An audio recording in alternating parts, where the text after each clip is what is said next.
Greetings, I'm Bairnt and welcome to the One Stop Co-op Shop. Today we're continuing our playthrough of Kingdom Death Monster. We're entering our settlement phase, and this is going to be a monster of a settlement phase. We have many different things that are about to happen to us in the settlement phase that we're going to have to take care of. Not to mention we brought back some fun resources, so let's see what we can do. We were able to take down that level 1 antelope in our last showdown, but I think that might be the last time we see him. I think we'll be moving on to some more powerful monsters so we can get some more resources, because the more powerful the monster is, the more resources we're going to be able to gain and bring back and be able to create awesome things for our settlement. So if you're excited to see what happens to our brave survivors, then I need you to meet me at the co-op shop.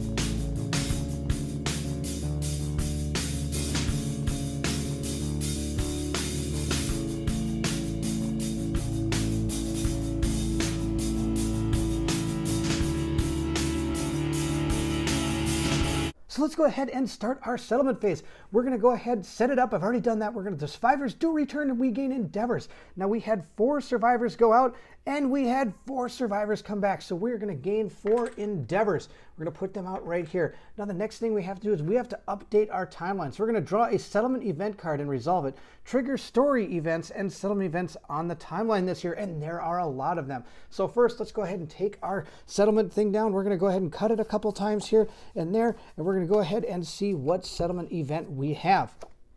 We have Elder Council. The elders of the settlement gather to reminisce over their hard-won scars. Count the total number of hunt XP among all survivors. Add the bonuses and consult the table. All right, let's go ahead. We also have Sage, Sacrification, and Records. We do not have any of those. So we're going to go ahead and look at our hunt XP. So here are all our survivors. Get your pen and pencil out, see if my math is right. We've got what down here? 6, 2, 3, 5, 4, and 5. And if I add all these up, I believe it comes to 25. So let's go ahead and consult our table below. 0 to 6, we have more than that. 7 to 20, we have more than that. 21 to 50, we have to lose 1 endeavor. One of the elders recalls a story about a bizarre lion it met on a dangerous hunt. The monster was mourning, and its paw held a tattooed human hand and the beast of sorrow. To your quarry list. Oh, what is this? You will find its rules on the legendary monster story event page. You may now hunt this monster. I don't think we're going to be hunting any legendary monsters, but I am going to add the beast of sorrow to our quarry list. And we also have to lose 1 endeavor to do that. So that was our settlement event. So we're going to go ahead and put those back up here, and we're going to add that to our quarry list. So right here, we've added Beast of Sorrow. So that is an option. So we're going to look into that before we actually go into our hunt. Now with that out of the way, I am going to go ahead and mark our settlement thing. We're on Lantern year 8 here. We did our settlement event, but look at all these: Hooded Knight, Bone Witch, and Light on Horizon. So we have to take care of all of these. I think we're going to start with the Hooded Knight. So we've dealt with this Hooded Knight before, and it did not go well. It says if any survivor has the Twilight Sword, they duel the Knight. Well, we do not have that. Otherwise, his motives are inscrutable. Roll below on Mysterious Agenda. So we're going to go ahead, take our die, and roll on the Mysterious Agenda. We got a 5, so let's see what that says. And number 5 right here says the Hooded Knight insists on training the uncaught survivors in martial combat. Up to 2 survivors may spend 3 resources each to learn the Mighty Strikes fighting art. The Hooded Knight leaves with unfinished business and will return later. I don't think we're going to actually give up any of our resources for Mighty Strikes. We already have a guy with Mighty Strikes, and it's not the greatest thing. I think our resources are more important than that fighting art. And unfinished business says add Hooded Knight to the timeline 4 years from now. Oh, we're going to see this person again. So our Hooded Knight will be coming back 1, 2, 3, 4. Right here, Hooded Knight again. Wow, this person can't get enough of us, I tell you. So we're going to have to deal with that event again in Lantern Year 12. Now we're going to go on to the Bone Witch. Actually, I might do the light on the horizon. No, we're going to do Bone Witch next. Just do them right in order here. So let's go take on the Bone Witch event. And there's our Bone Witch art. It looks pretty cool. She's got bones, of course, hanging off of her, and she looks tattooed all over the place. And here's our story event for the Bone Witch. It says, one day the exile emerged from the darkness. The settlement worried at the sound of her wailing chants. Everyone feared what mystery kept her alive in the darkness all these years. Some could not resist asking. Then it says all non-deaf returning survivors gain +3 insanity. All right, we'll have to take care of that. Then it says the most insane returning survivor, or survivors in case of a tie, is inexorably drawn to the Bone Witch and must endeavor at the witch camp. Otherwise, during the settlement phase, any survivor may endeavor at the witch camp if they choose. So here's our 4 returning survivors, and we got to give them all 3 insanity here, which is going to bring Gold Moon to 4, Kitty Yara to 6, Caramon's going to go to 8. I have a feeling Caramon's about to meet the Bone Witch, and then Everman is going to be getting up to 5. Oh, wow. Okay, so we got a lot of insanity. That was pretty insane. All right, so Caramon is going to probably have to meet this Bone Witch because he's got the most insanity. So our witch camp here says we have to roll a D10. So let's go ahead and see what happens to Caramon. He got a 7. Let's go ahead and read that. So it says here, the Bone Witch mutters of the alluring embrace of the awaiting darkness. Her stories stir strange yearnings in your bones. For being a patient listener, she offers to teach you something for the cost of 1 bone resource. If you spend the resource, gain extra sense fighting art and +3 survival. So our extra sense fighting art is right here. And look, it's even got the picture of the Bone Witch. Wow. It says you may dodge 1 additional time per round. Then we record this and archive it. I believe one of our characters has this right now. Yes, it's Kitty Yara. She has this. So maybe we will give up our bone resource to do this, because actually that's a really good one, especially for Caramon. If he's going to be standing in front taking some hits, being able to dodge twice is probably going to be pretty good. So I've gone ahead and write down our extra sense and put down that it gives us an extra dodge per round so I can remember. And I'm going to go ahead and discard this shank bone. We got 2 of them in our last fight, so we're going to get rid of 1. Now the last thing we have to do is we have to do Lights on the Horizon. Well, Lights on the Horizon wasn't actually a settlement event, it was a hunt event. The actual settlement event we're supposed to do is Lights in the Sky. So it's right here. Lights in the Sky says a spectacular light show erupts against the limitless darkness above. Swirling vivid trails streak overhead. They lift everyone's spirit. And there's going to be a lingering effect, which means we can take care of these anytime during our settlement phase. It says the settlement collective imagination is set aflame. After rolling for an endeavor, you may add +1 or +2 to the result. I think I forgot to do that the last time I may have had this settlement event. Now let's see, I do have graves, so once per settlement phase I can do this. And it says the settlement celebrates the lights of the departed as they streak past. Gain +2 survival. Now if you get a 6+, a column of light strikes you. You are filled with the memory of the dead. If insane, add +3 defense to every location when you depart this lantern year. Wow, that's going to be awesome. That'd be very, very good when we try to go on against a harder monster. Now, I don't have face painting, so none of these can take place. But I do have Inner Lantern. It says once per settlement phase, Silent Reflection. Gain a fighting art of your choice. I don't think we're going to do that. And also add Skull Eater settlement event to the timeline next year and gain +1 understanding. Again, not sure we're going to be doing any of that. But if we want to, they are available. So I'm going to put them right up there. With our timeline updated, we're going to go ahead and update our death count. We don't have any. Check milestones, nothing. So we're going to develop. So I'm going to grab all our endeavors here and move them over to where we develop. Now, I have to spend 1 of these when we did our Elder Council. So we're down to 3. We only have 3 left. So let's go ahead and check out what resources we have and see what we're thinking about doing this turn. The first thing is I have a shank bone, a monster organ, and a monster hide. I think we're going to discard those 3 and 1 of our endeavors so that we can innovate, because innovating is always really good. So I'm going to go ahead and mix these up a little bit, and we're going to go ahead and see what we're able to take this time in our innovation. We get 4. I'm going to grab that one, and this one, and we'll also grab that one. So we've got 4 that we can choose from thanks to our other event that we have, innovation that we have. So let's see what we find. We found drums, music, language, consequence. So we can use this once per set. We can use this and whenever we want. We have use an endeavor here. And what do they say? Drum alone to gain +2 sanity, rhythmic trance +2 survival, or I can grab the rhythm chaser fighting art. All right, those are our options. Our next one is scrap melting. It says here that we can use purification. 1 to 2, nothing happens. We can spend 3 scrap to gain an iron. We can also spend 3 scrap to add 1 iron to the storage, and I can repeat this any number of times. Also, I can create a blacksmith with a lot of bones and some scrap. All right, our next one, a shrine. We've seen this before. Limit once per settlement use. It says departing survivors gain +1 insanity. The final adjustments. Departing survivors get add +1 to all hit locations. That's pretty good. And the last one is cooking. Science oven.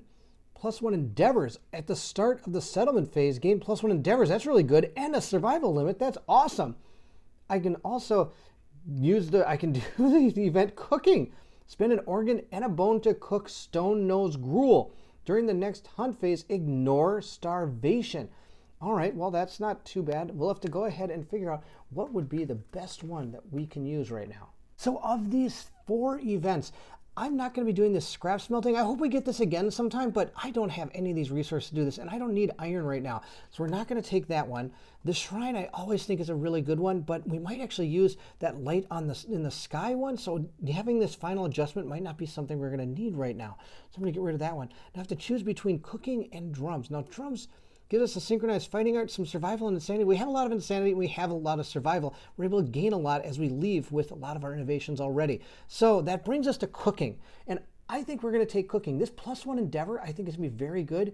Not to mention, I'm interested to see what cooking actually does, the story event. That'll be pretty cool. Not to mention a survival limit. So we are going to take cooking. Was that the right choice? Let me know in the comments below. I'd love to hear what you have to say. Is cooking what we need, or should I have taken one of our other innovations? We're going to put them back in our deck, and we're going to add cooking to the rest of our innovations that are right here. We've got bed, language, lantern oven, ammonia, hovel, inner lantern, symposium, and cooking. I'm going to go through these real quick to make sure I'm not supposed to get any other bonuses during our settlement phase.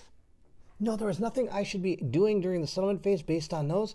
I do get to add an extra survival limit because of our cooking innovation. Now the next thing we're going to do is we're going to go through here and find our stone circle. And I am going to make this screaming skirt for 1 pelt. Why not? I've got a pelt. So I'm going to discard our pelt over here, and we're going to gain a screaming skirt. Now all this thing does is it's a thick protective fur that protects your parts. Add +1 to severe waste injury result rolls. And this is going to be pretty good. I get 3 to my belt. That'll be awesome. Now with our remaining resources, we have 2 hides, we have an organ, a bone, and an iron. Now this iron I'm probably going to archive, and we actually have some leftover stuff that we have from our previous fights. We have a great cat bone, some ants, the bladder, a tail feather, and a large flat tooth. So we can use these as well. Now I don't think any of these are things we're going to be using at all when it comes to creating more gear, but maybe a weapon or something. Let's take a look at what we can get. I think one thing I'm thinking about is making a new settlement place. If I look here at the skinnery, I can create a leather worker for 3 hide and 1 organ. Now I have an organ right here. I've got 1, 2 hides, and then this tail feather I have right here, that's also a hide resource. So I can go ahead and use the tail feather, these 2 hides, and this organ to create the leather worker. And here's our leather worker right here. One of the things I'm interested about this leather worker is maybe I can make some of those pickaxes and make mine and some scythes and maybe get some more resources through those as we go through our hunt event. Right down here, it says we can create a bone pick or a bone sickle. Now I need ammonia and I need leather. And this is how I'm able to create leather. I have ammonia and it says spend any number of hide to add any equal number of leather strange resources to the settlement storage. Also, I can make a whole nother set of gear that involves leather. So that's gonna be awesome. And then of course the round shield, the hunter's whip. So I think we're gonna add that. Now, of course, that's also gonna cost me an endeavor to do this. So it's gonna cost me 1 endeavor to create that leather worker. And we're gonna go ahead and clean all this up a little bit. And I'm also gonna discard these 3 into our things. We're gonna save ourselves a spiral horn, and we're gonna save ourselves some iron. I believe that's what we're going to create this turn. Now I have 1 endeavor left. I can either augury, but I think what I want to do is I want to do that lights in the sky. And if I can get a 6+, I'm going to get +3 to all my locations, and that's going to be awesome. So we're going to go ahead and roll our die. Come on, I need a 6 or better. Oh, I got a 7. Yes, all right. That's exactly what I want. Okay, look at this. Oh, I know I've read it 3 times, but I'm already excited again. The column of light strikes you, and you are filled with the memory of the dead. If insane, add +3 to every location when you depart this lantern year. Now, my only question is that all my survivors that are insane, or is it just one of them? You are filled with the memory of the dead. If insane, add 3 to locations when you depart this lantern year. I'm not exactly sure. I'm going to let you tell me what I'm supposed to do here. Am I supposed to gain the +3 for all my departing survivors, or is it just for one of them? Of course, they all have to be insane. I understand that. Well, we're done with our, development stage. So we're going to go ahead and prepare our departing survivors. Now, we don't have any special showdowns. I'm going to archive our spiral horn and our iron, and we're going to end the settlement phase. So at this point, I also have to decide what I'm going to hunt as well. So let's go figure that out. So Goldmoon is going to be our first departing survivor. She has a ton of stuff. Nothing's really changed from what she had last time. She still has that monster tooth necklace, the sword, and the bone dagger. And of course, this sword, she gets your courage is added to your weapon strength. So that's just ridiculous. Now, we gain a lot of extra survival because of our innovations we have when we depart. I think we get +4. And then we have a max survival now of 7. So I'm going to go ahead and change our 5 up here to a 7. She's got tons of survival. That's awesome. Now, I haven't wrote in any of the stuff over here. Actually, I'm even going to erase the head here of 2, just because I'm not exactly sure about that event from the lights in the sky. If I'm supposed to add 3 to all of these people that are insane. And she, of course, is insane. So she'd be adding 3 to all these different body parts. Or if it's just one person, I'm not going to make it be her. Please let me know in the comments below how that all works. Kitty Yarrigan is going to join us on our hunt. She's going to be kind of our utility player yet again. She has her whisker harp, and this is going to be really good. If I think we're hunting a white lion, this thing is able to add, +1 survival on arrival, but that's not really what I'm worried about. I like this, Strum. Roll a d10, a result of 6+, discard 1 mood card currently in play. That's going to be awesome, because some of the more advanced monsters might gain moods that are really devastating to what we do. Now, she, again, nothing's really changed with her. She's still got that cat eye circlet, which is absolutely amazing. And she, again, is going to gain enough survival to bring her back to her max, which is going to be 7. So she also has 7 max survival. And she's got that same extra sense that Caramon now does, meaning she can dodge twice each round. So our next person is going to be Sturm. We're going to bring him along, not Burm Everman. WT 2014 made a really good point. He says that he made a note that the actual way that super survivor is able to advance so fast, we might lose him really quick. So if we save him for some of the more powerful monsters, I think that'd be a better plan. Now, I know we're going to probably be fighting a level 2, but with that extra event, giving somebody +3 to all defense places, unless, of course, it's to everybody that's insane, which is absolutely amazing, then I don't think I'm going to have to worry about this hunt being too bad. Of course, that could be totally wrong. But I'm going to go ahead and bring Sturm along. Now, I've changed his weapon proficiency to Qatar, because he's going to be using those 2 Qatars that Everman was before. Now, he hasn't changed much. I did give him that Screaming Skirt, which is going to be kind of a little upgrade to him, but no, he's not going to gain those bonuses from that event if it actually applies to everybody, because he's not insane. I'm also bringing him because all the other 4, they are insane, and that could be really bad. We've seen at least one hunt event that actually causes a lot of bad things to happen to us if every single person is insane. So that's Sturm. He's going to be coming along for this fight. So our last person we're bringing, of course, is Caramon. He's gone to his max survival, and he's kind of our rock of our foundation. He's got his entire rawhide gear set, so we're going to give him that card. And he also is still using that Butcher Cleaver because, well, he's quite insane. Now, he also has the axe proficiency as well, where when attacking with an axe, if your wound attempt fails, you may ignore it and attempt to wound the selected hit location again. So he has that as well. I forgot to mention, of course, that the other person that has a specialization is Goldmoon. She, of course, gets her dagger specialization. When attacking with a dagger, if a wound attempt fails, after performing any reactions, you may discard another drawn hit location card to attempt to wound that hit location again. So she has that. I forgot to mention that when I was talking about her. Now, of course, Caramon, nothing's really changed with him. I have stopped giving our characters these stone noses, that just because, well, I don't really need them on arrival. I have enough survival and insanity as it is. So here's our Beast of Sorrow that we could take advantage of. He's got 10 basic, 5 advanced, and a legendary. He has 7 movement, 13 toughness, and he gains a +1 speed and damage token. He's a white lion, and he uses a level 3 white lion setup. He also uses the same white lion setup as you would for the train. The victory, I use a level 3 white lion victory plus a strange iron resource. And I can nominate a survivor that dealt the killing blow to gain a random fighting art. Now, of course, if we lose to this thing, the settlement's paralyzed by grief and no endeavors may be spent on the next settlement phase. Now, the interesting thing is it starts with these different traits up here that some of them we haven't seen before. Now, one of them, of course, is that cunning one. We've seen this one. It's at the end of the monster's turn, the monster extends its claw. If there's any adjacent survivors, target one at random and full move the white lion directly away from all the threats. The target suffers grab. He has that one. Now, the interesting thing is he also has this indomitable trait. Look at that. Wow.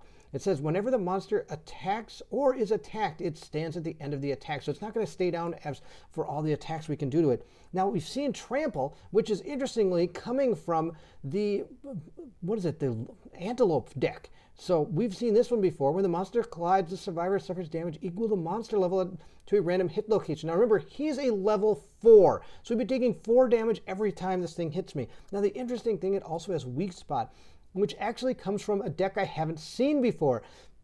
And it says the monster has -4 toughness when you attack the monster from the blind spot. So meaning its toughness would only be a 9. So he actually comes with traits that come from all over the place, which is really interesting.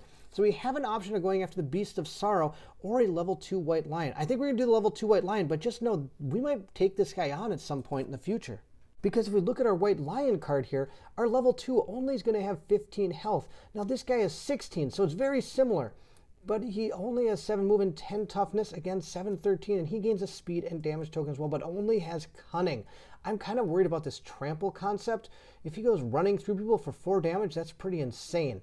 But interestingly enough, the amount of life he has isn't too much more than a level 2 white lion, so it's something to think about in the future. Another thing to keep in mind, of course, is that a lion would start back here, all the way near the end of the hunt event, where this one's going to start right here that we're going to fight now. He's already quite a bit of ways, and those hunt events can be pretty brutal sometimes. So having to go through all these hunt events to get to him could be something I'm not really sure we could take on. You know me, I'm always trying to play it a little safer than I probably should. So I've got our hunt board all set up. Now we just have to populate it. And according to our thing, we're going to take our hunt events specific for our white lion and place them down on all the squares that were E's. So there's going to be one here, one here. I'm going to be putting one here. Now this is where our level 2 white lion's going to go. There's also going to be a couple behind him. I'm going to put them there. Hopefully we don't actually have to go back there because that's going to mean this hunt is going on for too long. Now we're going to take our basic hunt events. I don't really even need to shuffle these because they're all the same. We're going to put those out there and even put one underneath the white lion. Now hopefully our goal is to get him to walk past this because I don't even know what that is, but it doesn't look very good. There's a lot of creepy things going on. And now with that taken care of, we're going to go ahead and discover what is in front of our survivors. Now again, this is now going to be Sturm. He's going to be that character. This is still Caramon. That is Gold Moon. And this is Kitiara. I think we're going to have Kitiara go first. She's going to go ahead and take this hunt event. And let's see what we have found. We have found Lion in Heat. The darkness is filled with an unearthly screeching and yowling. Huddled together, the survivors close their eyes but cannot sleep. All survivors suffer 1 brain damage event. Oh no, event brain damage. Okay, so we're going to have to give everybody 1 damage. So I've gone ahead and taken their brain damage down a little bit. We're at 3 with Gold Moon, 5 with Kitiara. Caramon's got 7. Now, of course, I had to check this box with Sturm because he doesn't have any insanity at all to help him. So that's our first event. We're going to go ahead and move our characters up and decide who is going to be next. Caramon is going to go next. He's going to grab this card and let's see what happens.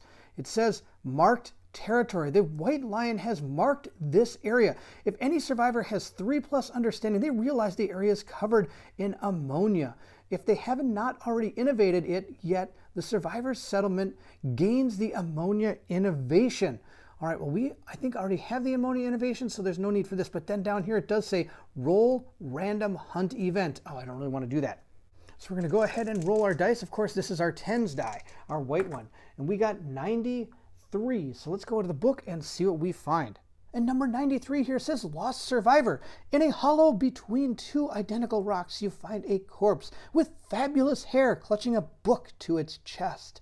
If the settlement has pictographs, the event revealer may read from the book and roll a d10. Otherwise, the survivors move on, deeply confused. The book tells the tragic tale of two survivors who have found a love they could never have. Well, sadly, we don't have pictographs, so we're just going to go ahead and move forward. Nothing happened to us. Now we're going to go on to our next one. I'm going to have Gold Moon go ahead and reveal her, the random event. So we're going to roll our dice again and see what we get. We got a 64 here. Let's see what that says. And 64 is Stone Fountain. It says 2 cupped stone hands rise out of the ground. The hands hold clear, cold water that trickles through the stone fingers in a seemingly endless supply. Any survivor may consume from the fountain. If they do, gain 1 courage and roll a d10. If no one consumes, roll again on the hunt event table before moving on the hunt board. Well, I do like courage, but I'm not really sure what's going to happen to our survivors. I think we're going to go ahead and have everybody do this. I would love to gain +1 courage for everyone. So we're going to go ahead and write that down for everybody. But first, let's roll on the table. So if all of our survivors are going to do it, I've got 4 different dice. This one is going to be for Gold Moon. She got a 9. Caramon is going to be the black die. He got a 4. Kitty Yara is going to also take this red die, this clear one. She's got a 5. And then we're going to also roll for Sturm. Sturm got a 4. Now let's go see what happens to everyone. So the 2 guys, Caramon and Sturm, got a 4. It says, the water is clear until it enters your lips, where it suddenly turns to blood. You spit out the foul liquid and suffer monster-level brain event damage. If you have the hemophobia disorder, you also suffer monster-level event damage to the body as you vomit violently in disgust. All right, we don't have this for any of our characters. We are going to have to take 1 monster or brain event damage for those 2. Now, Kitty Yara rolled a 5. The water is refreshing, and that's it.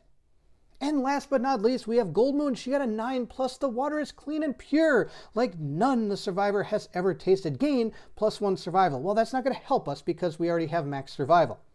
So Caramon and Sturm are both going to take brain event damage. Caramon's going down to a 6. Now, Sturm has already checked this box, and from what I understand, unless it actually specifically says, you're not going to be rolling on any of the really bad tables during the hunts unless it specifically tells you to. So since he's already checked this box, he's actually not going to take any event damage. If I'm wrong, please let me know in the comments below, but I believe that's how it works. So now we've taken our damage by drinking the water that turned to blood. We're going to go ahead and give everybody a courage for actually doing it. So nobody's actually going to reach any milestones yet, so we're not going to have to read anything there, but people do get courage, and that's fantastic.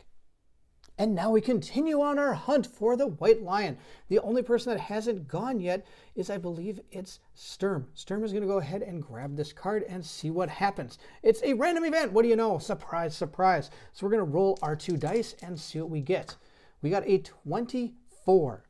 So 24 is food from the mouths of others. The survivors pass a stone face that appears to be holding something in its mouth. The event revealer investigates. Gain +1 courage and roll a d10. So the event revealer is Sturm. He's going to go ahead and see what he finds. He found a 5. Let's see what happens. There is nothing. It was just a trick of the lantern light. All right, that's the end of this one, but he does gain 1 courage. So Sturm is up to 2 courage so far. Wow, he's doing pretty good. So everybody has taken their turn at least once. Now we have to see who wants to test their luck again. I think I'm going to have Sturm go ahead. He's been gaining a lot of courage. He's pretty courageous. He's going to go ahead and see what this one is. It says, Sea of Golden Grass. Fields of golden grass lay ahead. The event revealer may choose to avoid the plains and roll twice on the hunt event table before moving on the hunt board. Otherwise, each survivor gains 1 courage and the event revealer rolls on the table. I believe we're going to do the rolling on the table. That is going to be the plan. Let's see what could happen though. Probably a lot of real bad things. All right, we're going to go ahead, put it down. We're going to roll on the table and everybody's going to gain a courage. All right, Sturm, let's see what happens to you. He got a 2. Let's see what that says. Number 2 says, the quarry was stalking in the grass. Begin the showdown immediately, and the monster ambushes the survivors. Oh no, that's probably gonna be really bad.